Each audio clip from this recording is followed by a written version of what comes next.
জাতীয় বিপ্লব ও সংহতি দিবসে জিয়াউর রহমানের সমাধিতে শ্রদ্ধা। গণতন্ত্র ধ্বংসে ফের ষড়যন্ত্র চলছে বললেন মির্জা ফখরুল। শহীদ জিয়াউর রহমান একদলীয় ব্যবস্থা থেকে বহুদলীয় গণতন্ত্রে ফেরত দিয়ে আসেন। সংস্কার নিয়ে পরিকল্পিতভাবে ষড়যন্ত্র করছে অশুভ শক্তি বললেন আব্দুল্লাহ তাহের।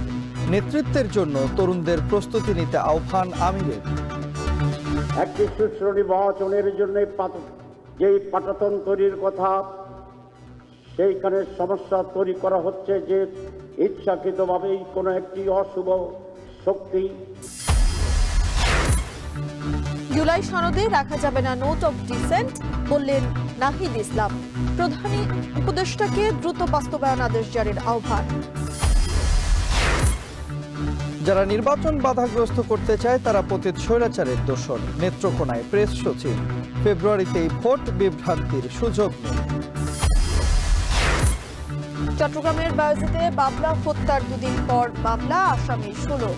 রাউজান হত্যায় মূল অভিযুক্ত ইশতিয়াক গ্রেপ্তার। খুলনায় গুলিতে নিহত 1।